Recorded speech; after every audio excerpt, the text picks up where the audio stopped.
because as an employer, I don't want to see deputies going to fake calls at 100 plus miles an hour to get somewhere when somebody says, "I'm just checking your response time." That doesn't work well, because if one of your family members was T-boned by a deputy, you'd be mad, especially when you found out it was a fake call or something like that. They needed to be arrested.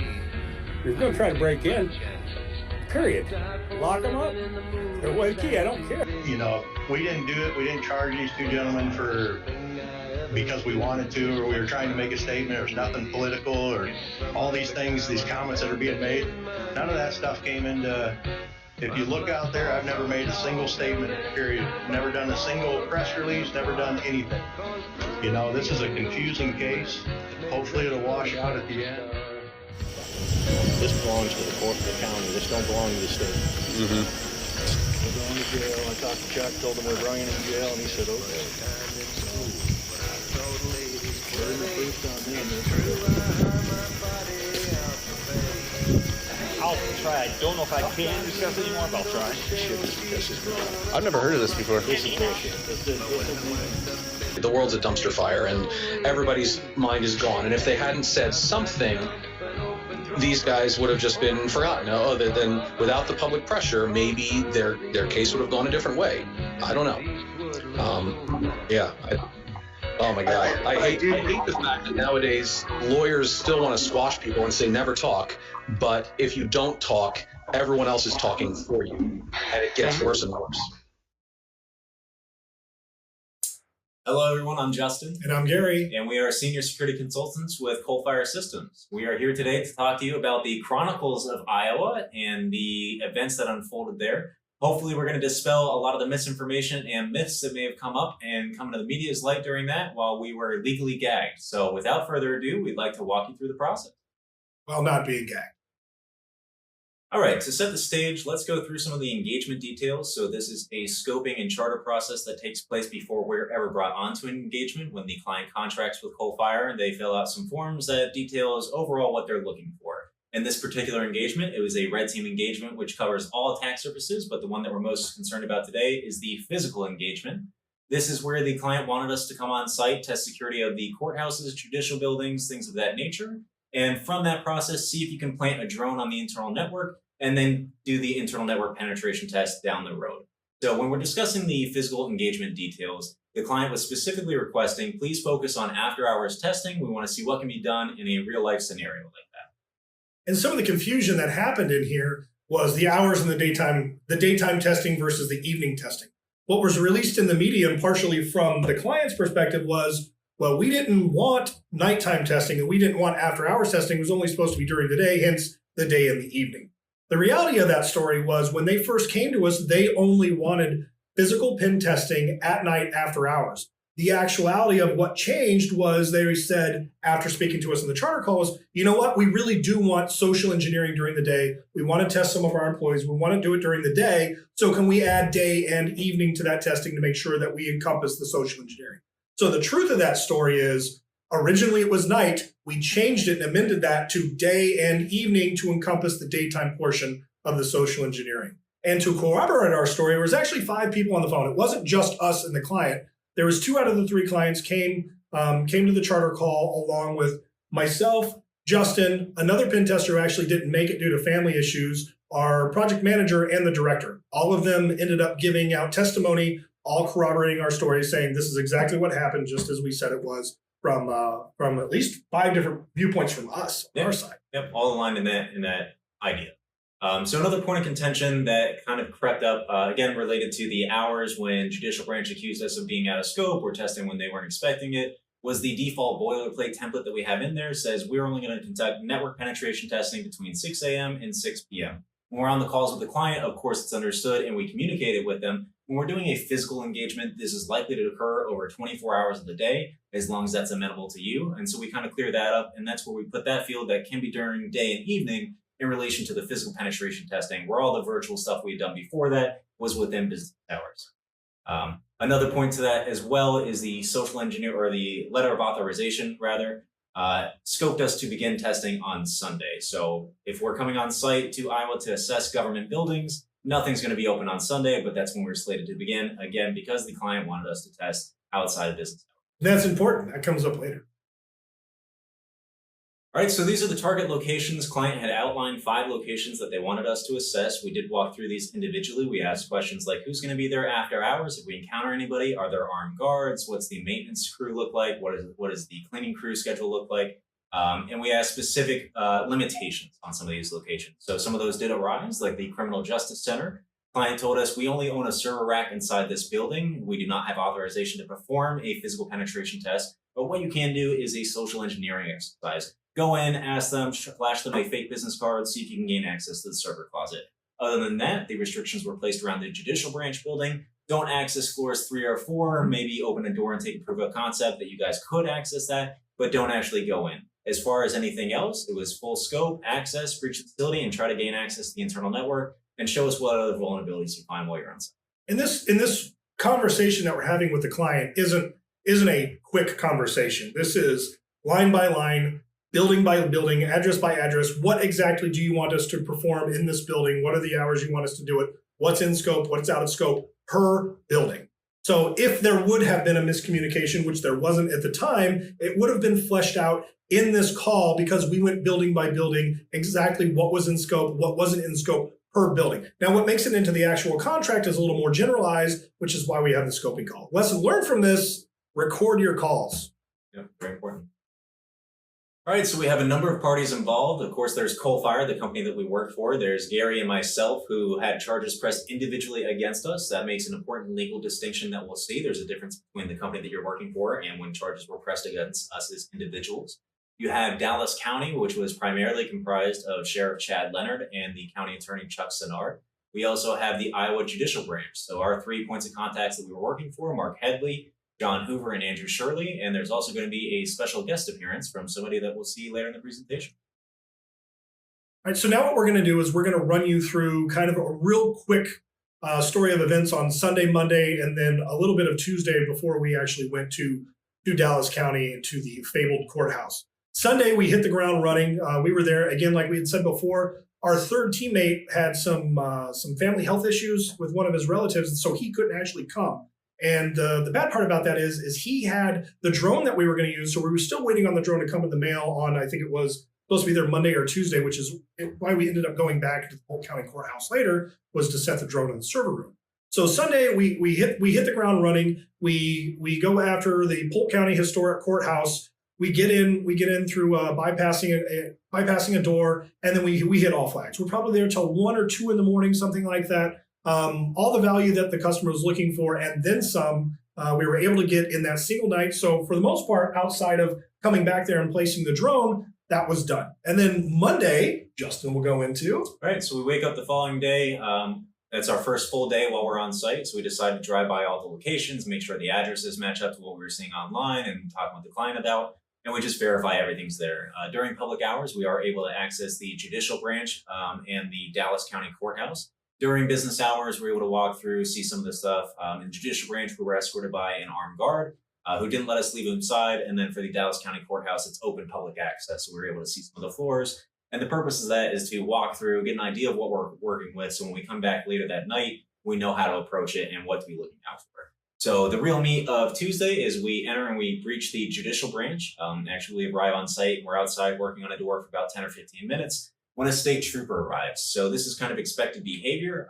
The client had informed us there are patrols after hours from 5 p.m. to 6 a.m. at this location. You may run into a state trooper. So he arrives, says, "Hey, gentlemen, how's it going?" As we have tools inside a door. We look back and we say, "Hey, officer, how are you?" He's like, "Great. Just checking what you guys were up to. Is this security testing?" We say, "Yep, we're hired by Coalfire and hired by the state judicial branch to test security of some facilities here." He says, "Great, no problem. That's pretty routine. We actually do this testing regularly. Sometimes they give us a heads up before this. This time they didn't. But do you have a business card? Is there some way you can verify yourselves?" So give him a business card. He's satisfied, and that's the end of the encounter. Afterwards, we end up making access. We make entry into that building. We go through, and again, we start elevating privileges, checking off findings indoors, like we're looking for clean desk policies, seeing what a malicious actor could do while we're actually inside, and telling the client how to remediate those vulnerabilities. So throughout this process, we end up getting into the IT offices. where we find our point of contact's desk, leave a business card there for him. Next morning, first thing in the morning when he walks in, he sees the card and he shoots me an email. He says, well, I guess I owe you congratulations. I'll be curious to see how easy this was. What we didn't find out until later, right at that same time, he actually pulled the guys together, all our points of contact. They reviewed the footage. They saw how we got in, what tools we were using, what we performed while we were on site, and most importantly, the hours and nature of testing. So offensive in nature, after hours, and they didn't raise any flags. They didn't decide to call us and say, hey, stop testing. This isn't what we were expecting, because we were performing the contract exactly how they had requested. Yeah, and you couple that with our get out of jail free card started on Sunday. And so you couple that with we're there on Sunday already outside of business hours. We're already doing that. Now we're in this other building outside of business hours. We're testing. They saw us there. They gave it a congratulatory email and said, we're really looking forward to the engagement. So now we've already have all these green flags as far as that we're concerned, that everything is going well and everything is great, up to and including the state trooper that showed up on time. They gave us the time he was supposed to be there. We were expecting him, knowing that he could come around the corner any minute. And lo and behold, just when our client told us that this trooper would be there, the trooper ends up showing up. And so as of right now, to this point in the engagement, everything is going along perfectly, exactly how it was said in the charge. Right. So we wrap things up on Monday night, end up with the judicial branch. The next day, Tuesday, we come back, we breach a few more facilities. So at that point, we have breached 3 facilities. No alarms have gone off that have prompted a law enforcement response. It's just kind of happenstance that we ran into the state trooper earlier. But we're becoming very concerned. Okay, we're assessing government facilities. No alarms are going off whatsoever. And we did notice there is an alarm panel from our walkthrough during the daily hours at the Dallas County Courthouse. They do have an alarm system in place. When we go up later tonight, we're hoping that alarm goes off and we actually see a police respond to the Misguided hope. Yes. Yep. Well, Hindsight's 2020. Learn some lessons. All right, so now to the meat of the story. What everybody really wants to hear is what happened at Dallas County. We got there at about 11:30 on Tuesday night, which would have been September 10th. We walked around. We did just a brief walk around the building just to make sure that there was nothing wonky going on. We come up to the front door, which, by the way, if you're looking at the building like this and you turn around, the sheriff's department is literally at our back as we're looking at the courthouse. So it wasn't any surprise that the sheriff's department was right behind us. We go and Justin grabs the door and the door is actually open. And we're like, oh my goodness, look at this. But of course, we're not there to walk through open doors. We're there to make sure that the building, once in a secure state, is actually really secure. So Justin closes the door. We were able to bypass the door. We get in and we hear the initial alarm go off, which is that 30 seconds or so that you have when you open the door, the alarm triggers, and then you've got that 30 seconds to actually punch in a code. We tried all the default codes that we knew offhand. None of them worked. And so eventually the alarm goes off, in which case we said, well, how would you like to proceed? Let's just hang out, wait and see if there was a response. Because again, there hadn't been any response up to this point. We make it to the 3rd floor. We bypass a couple doors. We're in a courtroom. And at which point we look out and there is a city police officer that has already responded. Quick response time too. Probably the fastest response time, and give credit where credit's due, the fastest response time we have ever seen. Yeah. Like roughly literally 3 minutes. Literally 3 minutes. So we talk about a little bit about what we're going to do. What we don't want to do is we don't want to surprise any police officers or get surprised by police officers. It's a bad day for everyone. For everyone, right? It's not what the scenario you want to be in. So we walk out, we walk to the stairwell. We shout down a couple times, are there any officers in the building? We're here performing a security assessment. And we hear nothing. This probably goes on for about 5 to 7 minutes, at which point we're sitting down, we're waiting, we're listening for doors to open, nothing ever happens. We make our way downstairs, and what you're going to see in this clip right after this is that initial contact with the deputy sheriff that's on the south side of the building, which is the opposite door of actually what we came in. What you don't see in the clip, or actually hear in the clip, is when we come down, you'll see our hands go up like this. The deputy sheriff looks at us and I say, would you like us to come out or do you want to come in? And he actually waves us out, which is why we come to the door, open the door, and then we begin talking. All right, let's take a look at that footage. I've got him here in the south side. How's it going? Good. We just came to find you. We're security. We work with coal fire, and the court system they're having us test all the buildings. They're what? Having us test all the buildings. Okay. Security. All right. You guys want to step out here? Yeah, sure. Okay. We saw the car out there, so we thought we'd come find you. So yeah. come in the building and go through all the Yeah. It's just a little odd at 12:30. Well, so. yeah, there's nobody here at 12:30. Why don't we Yeah. come here at 3 o'clock when there's a bunch of people here? Okay. You guys got your IDs with you? Yes, sir. Absolutely.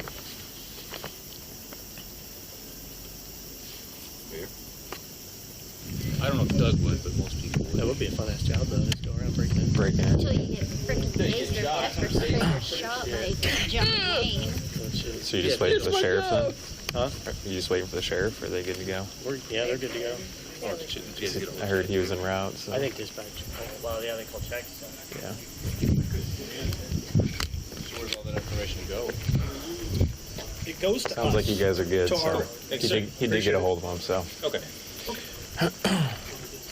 It goes to us. All right, so what you just saw there, just in case you missed it, right, is they let us go. The deputy asked the other deputy, they are good, are we waiting for the sheriff? He says, no, we're not waiting for a sheriff. They're good to go. He walks up to us and says, you guys are good. Everything checks out. We've talked to your contact. You guys are great. The reason that we stuck around is we were actually having a really good interaction with law enforcement. They were asking us a ton of questions. They were asking us how we did things, how we bypassed stuff. Craziest stories, trading war stories between law enforcement officers and us. It was actually a lot of fun, which is why we were still sticking around. There was probably 9 law enforcement officers on the steps of the courthouse. It was really jovial. We were all smoking and joking, having a good time. Yeah. And then that mood suddenly switches, and it gets much different real quick. As soon as you see the sheriff arrive, body cameras start going off, Yeah. the mood dramatically changes, and we start losing a lot of professionals. So we can Yes. take a look at that video. And that's what you're going to see right now is some body cam footage or lack thereof. So their job is to walk around and Professional burglars. this ought to be good. Maybe I better shut my videotape off. All right, so the sheriff has arrived on site, and this is when he decides to wrongfully arrest us. So his rationale behind this is that this is the county courthouse. The state doesn't have the authority to provide us with the authorization to assess this facility. And because of that, we were going to go to jail for burglary.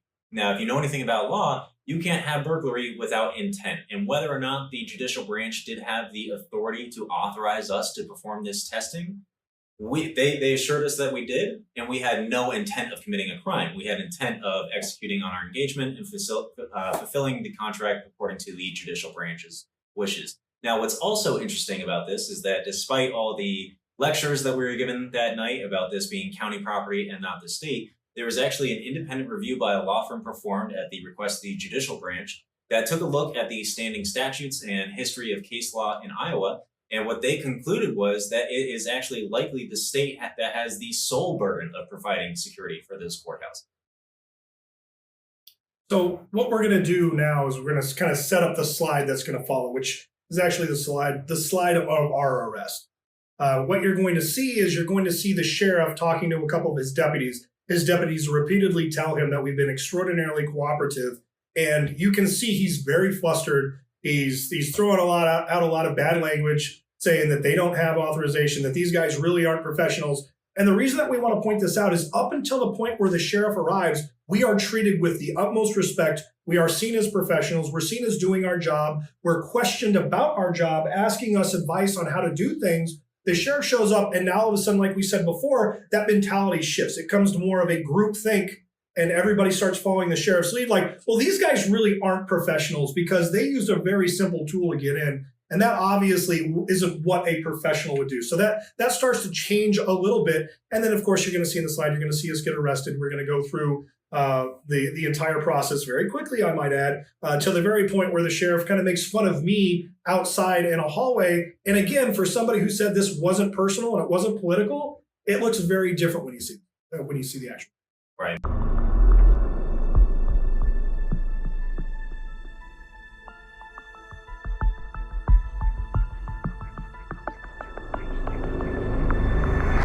They got off Amazon. I think their company would provide that. That's what he said. Yeah, so they're going to arrest and charge them. I'll call Chuck, let him know what we got. Okay. They're going, this is bullshit. We've never had anybody come in and professional burglars to break into a court. They've been pretty cooperative, so we can just walk them over. They've been pretty cooperative, so we can just walk them over. Okay. All right.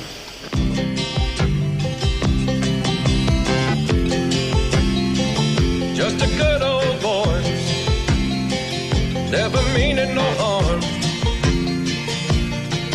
Beats all you never saw, been in trouble with the law since the day they was born. Straightening the curves, flattening the hills. Someday the mountain might get them, but the law never will. Making their way the only way they know how. That's just a little bit more than the law will allow. Oh, your ass is going to jail. Oh, yeah. I'll go ahead and let me go grab my PPT and I'll take him out in the hallway and I'll run him through. Okay. I bet he wasn't a Marine Corps. He shaves his legs. So then you go, you're the fuck you're, yeah. You'll fuck your... I just can't wait to get... So there I am, sitting in a holding cell, looking at 7 years of prison time, and the sheriff comes out right after the clip that you saw where he's making fun of me in the hallway, and he starts questioning me on whether or not I was a Marine, asking me who my CO was, where I was stationed. At some point during that conversation, I say, hey, sir, are you going to actually charge us, or can you just hold us overnight until we get this figured out? He says, nope, you guys are absolutely 100% getting charged. And then he realizes, I believe, that I actually was a Marine and says, I hate putting a good Marine in jail, is his comment to me. So that annoyed me a little bit. But from that point on, we're able to actually make phone calls. So I make a phone call and I get a hold of Mark Headley. And what we're going to do is we're going to play a clip for you right now. And I want you guys to make your own decisions here, your own judgment on whether or not this really sounds like somebody who was not expecting us to do any after hours testing whatsoever. So without further ado, here's the... All phone calls are recorded and are subject to monitoring. Hello? Hey, is this Mark Higley? Yes, it is. Hey, sir, how you doing? This is Gary Demercurio from Coal Fire. Yes. Yeah, we're in jail. Yeah, I know. I got a call from Andrew, and he told me about that. Okay. Well, are you guys doing anything? I can't get a hold of anybody from my company, and this is the first time I've been able to talk to any of you guys. Yeah, well, I talked to Andrew, and I had him, he's supposed to call the sheriff back and talk to him, but he had a conversation with the sheriff, and the sheriff said that they weren't budging because it was a county building, and so there's not much I can do right now until in the morning when I can get somebody to talk with the sheriff to have them try and understand what's going on. Okay. Is so the sheriff incorrect in his assumption, or is he correct? And if he is so, then why were we sent here? No, it is a county building, yes, he is correct. But the thing is that I figured that the sheriff would be a little more understanding in regards to it. Okay. So Gary's made his phone calls. He gets through to people, sets the wheels in motion, and we spend the rest of the night in jail. So following morning around 9 a.m., we're arraigned, which the process as it follows was we're handcuffed to our wrists. The chain goes underneath through a belt in your waist, and then down to your ankle cuffs. So chained up all the way, and then we're strung together, and we are paraded across the street in downtown Adel to the courthouse that we had just broken into early that morning. Gary's first up on the docket, so when he goes in front of the judge, I start explaining immediately. She says, first they ask you, what's your name, where do you work, how much money do you make, and then basically to see if you qualify for a public defender. When you realize that we didn't qualify for a public defender, she looks down at her docket and sees what I did. And she is instantly enraged. You broke into this courthouse, into my courtroom, and just starts berating me right there. When I finally do have a chance to speak, I explained to her, I said, man, this is just a big misunderstanding. I work for a cybersecurity company called Coal Fire. We were actually contracted by the state to come in here and do a physical security assessment of this building.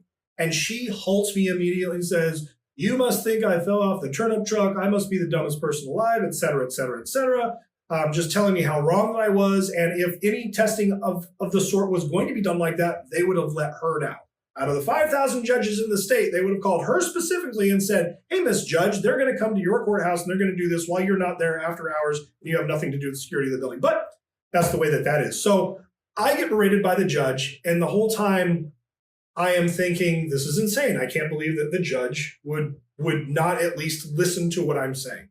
At some point, she lets me talk again, and I look over and I say, man, because if you're the judge, the sheriff is sitting right here in a bench with a gentleman next to him.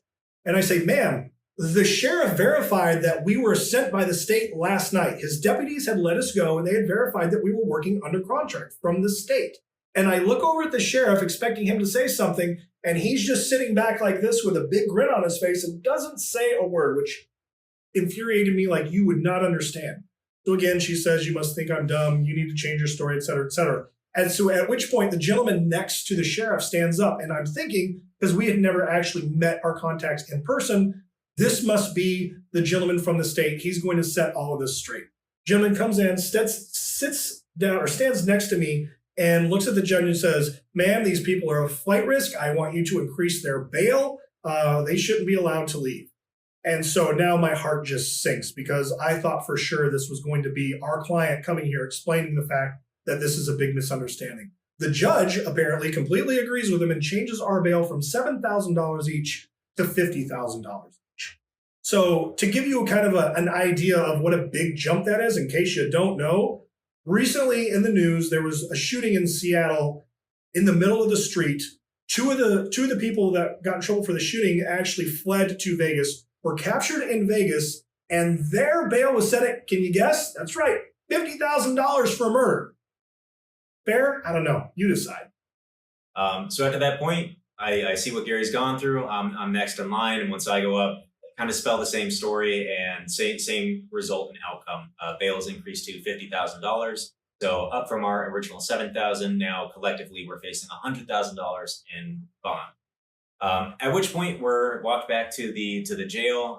Up until that point, Coal Fire had been trying to work with the state, trying to get them to go down and represent us, or at least vouch for us, which had not happened. At this point, we found out they had lawyered up. So same deal. Early that morning, one of the guys, one of our point of contacts, had uploaded a signed contract to the portal. It's something we don't normally sign, but they wanted our signature on that as well. And that's the document they were going to provide to the county sheriff to say, look, guys, this is all a huge misunderstanding. These guys are working for the state.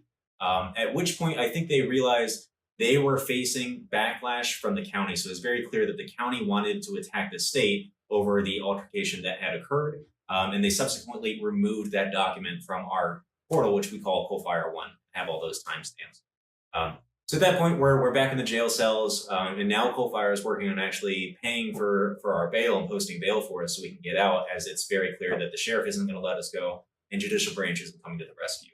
So we're in jail for another 12 hours after that point, for a total of about 20 hours. We end up getting let go late that night around 9 p.m. After Coal Fire was able to post bond. Okay, so throughout this entire process, we're also having to remain cognizant of Polk County. We were inside that courthouse. If we were arrested inside the Dallas County courthouse, it stands to reason that those sheriffs, that county could have also pressed charges against us. Fortunately for us, they were a little bit more cautious about things. They decided to feel it out, get all the facts of the case first before they decided to press charges.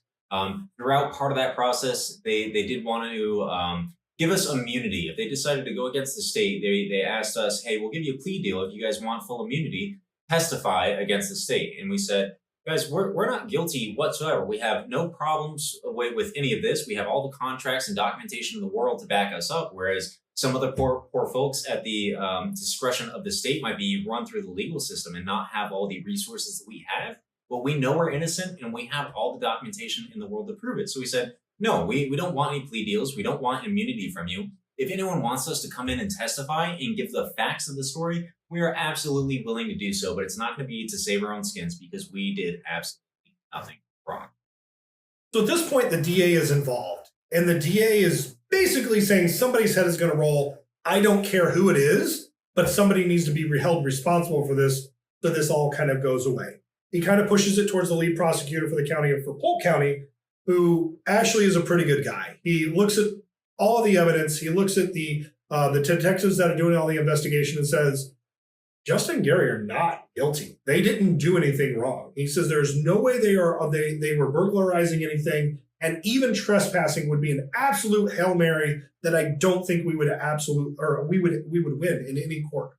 So good on him for taking the time and actually saying that. And he actually comes to a point later on down the road where he tells the DA, he says, look, if you want to charge these guys, you're going to have to find somebody else, because I ethically and in good conscience cannot charge them because I don't think they are guilty of anything. So huge thumbs up to the Polk County attorney. Thank you so much for at least having the wherewithal and the common sense to do your due diligence and investigate everything before you made made your decision. So a couple other things that happened during this process is we had some threats from the sheriff of Polk County too, because our CEO, Tom, had released a couple of statements that you might be familiar with that didn't paint the sheriff of Dallas County in the best light.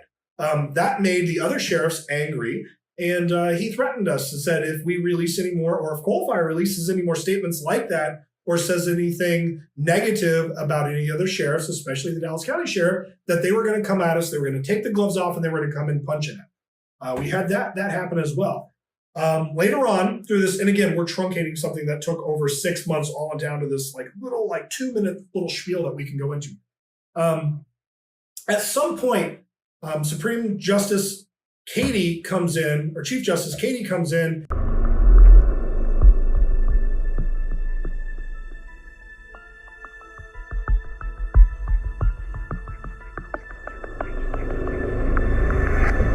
Non-felonious misconduct while in office.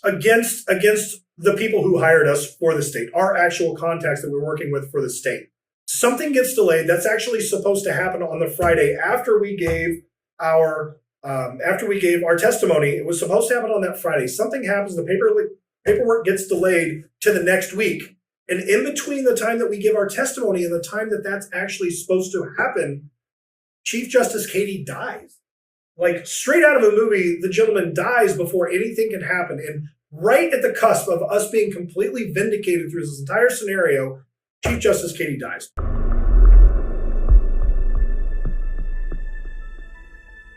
And everything dies with Chief Justice. All right, so at the end of this lengthy legal process, we have some personal repercussions. At this point now, we have permanent felony arrest records. Anytime we're picked up on the job, assessing a facility, if police show up and respond to our presence there, we provide credentials and our letter of authorization. They may totally buy our story and be in agreement with us until they run our credentials, which comes back felony arrest records. Going to be severely detrimental for us to ever try to perform these types of engagements in the future. There's a lot of stuff we need to undergo for certain departments within the United States, or we're trying to pass a security clearance. Very unlikely we'll be able to do so now with felony arrest records. We have our personal gear, which we bring on site. We supply all that ourselves. That was held by Dallas County for approximately 6 months, which had other repercussions. We were unable to perform other engagements. We were advised not to leave the country. We had to give up on speaking engagements in Belgium, in New York City, in Mexico as a result of all of this. We were also stripped of our Second Amendment rights. So even for months after felony charges have been dropped, went to misdemeanors, and we should have been able to acquire firearms, we still got status pending by the ATF. We're unable to exercise our Second Amendment rights. Even after charges were dropped entirely, still had to wait some months until those background checks were cleared.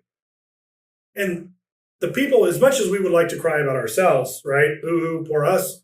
The people who are actually getting screwed here are the citizens of Iowa. You have a law firm and politicians now that have made law and passed policies within the state that are more concerned with liability and zero concern on actual security.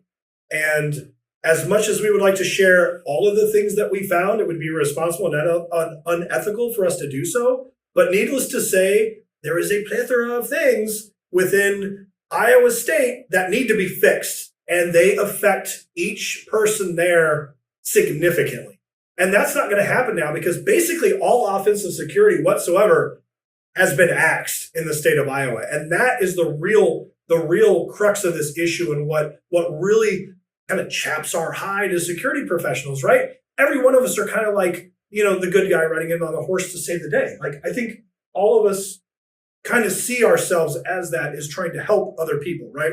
We're as much as we like to do the whole hacker idea in our mind is, I think everybody in the cybersecurity is very altruistic. We want to help people, we want to make things better, and we want to protect them. And that is the exact opposite of what happened in this entire scenario. And that's the real loser in this whole thing is the citizens of Iowa. So the last thing that we want to bring up is us actually having all charges dropped. We had one final shot across our bow right before our charges were dropped, and that was Sheriff Leonard coming to us and saying, if I don't get to talk to the CEO of Coalfire, I'm not dropping charges. I'm going to press charges with this, and we're going to go forward through your hearing as far as is seeing if there was enough information or whatever it is that they look for, right, to make sure that we could actually take him to trial. He holds us hostage and says, I'm not dropping any charges until I get to talk to your CEO. Luckily, our CEO, Tom, is a great guy, and he says, dude, that's not a problem. Whatever helps you guys out. But you have the same sheriff that sat up in Awareness Con saying that it's not up to me. I'm not the one that makes these decisions. I'm not the one that's going to do all of this. This is all probably a big misunderstanding. I hope all of this flushes out in the end. And when it came time, as Deviant so eloquently put, it took time for him to either take action or tweet and take a choice between which one of those it was. He chose to hold us hostage and say, I refuse to drop charges unless I get my way. We have a video next. That's actually the final day before they could actually drop charges. If they waited any longer, our motion to dismiss would have gone through. We would have appeared in court and hopefully had things dropped. However, the last final moment we actually have on video, which we're about to share. I was just going to add that I just got an email during the interview that Gary and Justin, the charges have officially been dropped. Oh, thank you. I've been sweating that the last 24 hours. Thanks, Patrick. Man. I never doubted that you're the one, and you can have your dreams. None of this around. Nothing's gonna ever keep you down. None of this around. Nothing's gonna ever keep you down. None of this around. Nothing's gonna ever keep you down. Security workers charged with breaking into the Dallas County Courthouse back in September are vindicated tonight. KCCI's Laura Terrell joined us now to tell us why all of the criminal charges against them were dropped. Yes, Dallas County Attorney Chuck Sinnard says after talking with everyone involved, it's clear that the coal fire workers were doing what they were hired to do, and that's test the security of the courthouse. You reach the final bell. None of this around. Nothing's gonna ever keep you down. None of this around. Nothing's gonna ever keep you down. None of this around.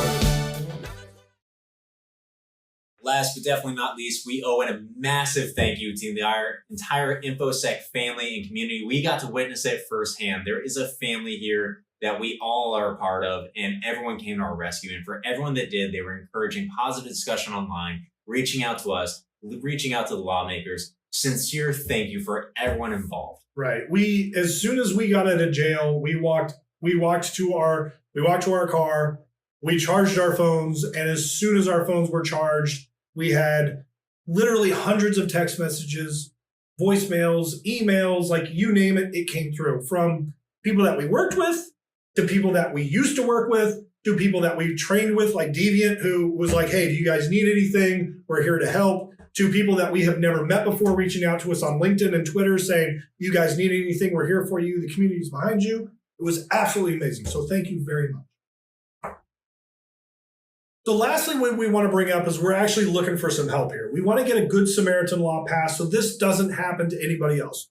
We have seen firsthand what happens when a client decides to go rogue and completely disavow somebody. Most importantly, we never want this to happen again. So if you have any ideas, if some of you out there are lawyers or you know exactly what we need to do to get this enacted, please hit us up. We're including a link here on our slide that Coal Fire has so graciously allowed us to have.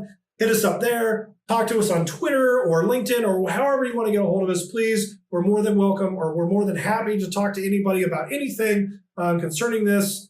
More than anything, thank you so very much. And anything you want to say, Justin? Right. Yeah, guys, just thank you so much for attending this talk. If you have anything you want to add, if you want to continue the discussion, please get in contact with us. We'd love to hear from you. But other than that, thank you so much for your time.